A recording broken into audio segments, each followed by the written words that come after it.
these chapters of Exodus you've shared, they're more than just a desert trek, you know? Absolutely. It's like we get dropped right into this ancient drama full of like hunger pangs and unexpected miracles and some seriously wise advice. It's true. These stories, they're just like these layers of detail, you know? Yeah. And they really highlight something I think we can all relate to, which is that moment when you're just kind of thrown back on like bare necessities. Right. Wondering where your next meal is coming from. I mean, these are people fresh out of Egypt, excited about freedom, but also, let's be honest, Yeah. probably starving. It's easy to forget about those very practical realities. Right. You get caught up in the, like, you know, crossing the Red Sea drama and forget that then you have to, like, not starve to death in the wilderness. Exactly. No pressure. It adds this whole other dimension to the story of the manna, right? Yeah. It's not just food appearing out of thin air. It's about what happens when we hit our limit, when we're forced to rely on something totally beyond our control. So let's dive into this whole manna miracle. Yeah.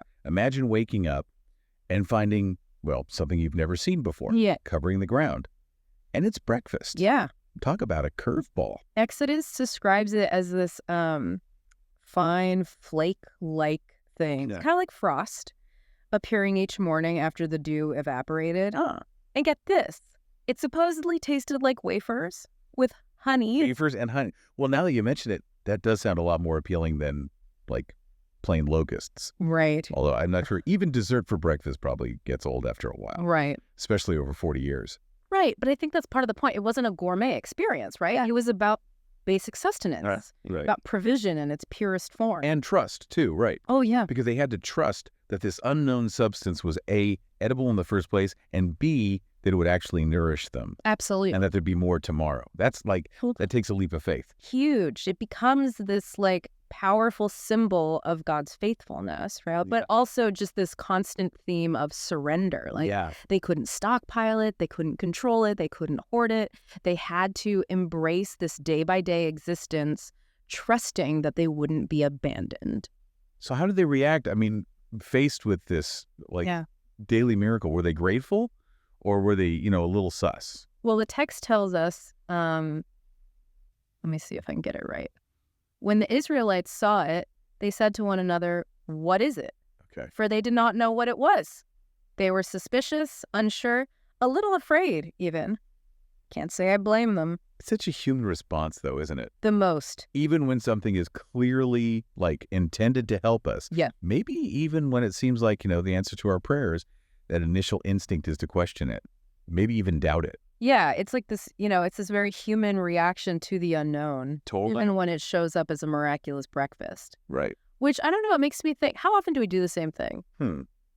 It's like we're kind of hardwired for that initial skepticism. You know? Yeah, totally. But the Israelites story, it makes you wonder, like, what blessings are we missing? Just because they don't, like, fit our expectations of how they should look. It's such a powerful thought. And, you know, it's like, I think we can get so, like, fixated on the ordinary that we fail to recognize the extraordinary when it's right there, right in front of us. And I think, you know, this experience of like wandering in the wilderness, it reminds us to like stay open to those unexpected forms of provision, you know, to recognize that there's something greater at work, even in like the everyday. And sometimes those unexpected provisions, they come with, shall we say, unexpected rules. Right. Because just when the Israelites are starting to get a handle on this whole manna thing, boom, game changes. Exactly. God introduces the Sabbath, which, when you think about it, is a pretty radical concept, right? It's not just about, like, taking a break. It's like a total shift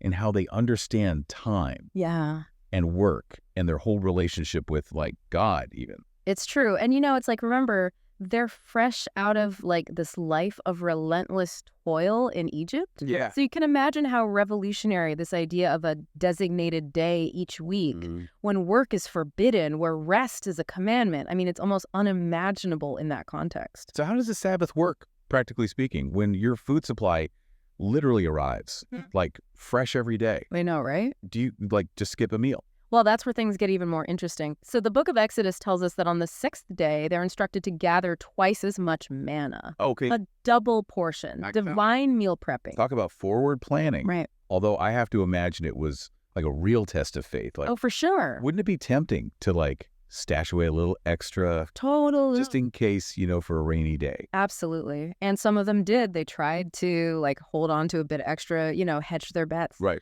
But guess what? What? It rotted. Oh. They found out the hard way. Wow. This was not a system they could manipulate or outsmart. Right. The message was clear, right? Trust the rhythm. Right. The ebb and flow of work and rest, of gathering and receiving. It's that rhythm, isn't it? That intentional pause. Yes. In the week. That's what made the Sabbath so profound. Because it wasn't simply about physical rest, right? Right. It was about this like spiritual nourishment as well.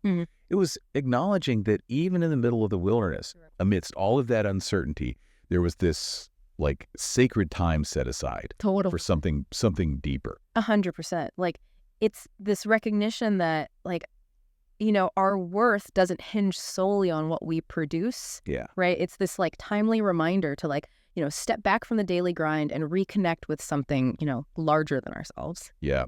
That's a message that feels like incredibly relevant today. Totally. Even though it's thousands of years old. Like in our always on productivity obsessed culture. Right. How does that concept of a Sabbath, like how does it resonate? Yeah. Is it even possible to truly like disconnect anymore? To embrace that kind of like intentional rest? It's a good question. I think it's a question that like more and more people are wrestling with, and I think that while like, not everyone's observing like a traditional Sabbath, the principle behind it, the need for rest, the need for reflection, the need for like deeper connection. Yeah. That feels pretty universal, Yeah.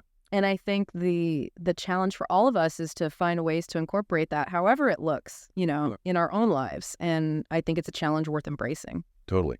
Speaking of challenges, I mean, the Israelites faced more than just like external tests in the wilderness, just finding food and water. They had their share of like internal ones too. Absolutely. Like the struggles of leadership, for example. Oh, yeah. And this is where we meet another like really fascinating figure in Exodus. Jethro, Moses' father-in-law. Right.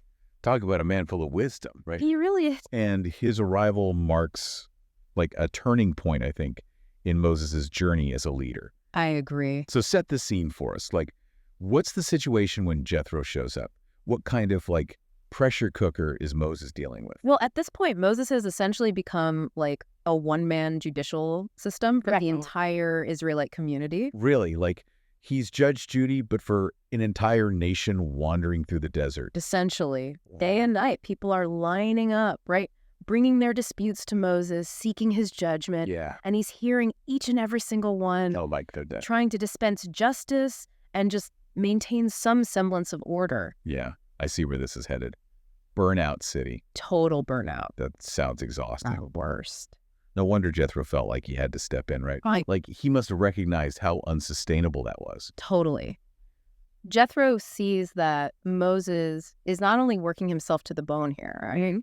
But he's actually preventing other people from stepping up, sharing the burden, using their own talents to contribute to the community. Right, right. It's a recipe for disaster, both for the leader and everyone who's relying on them, right? Totally. So what's his solution?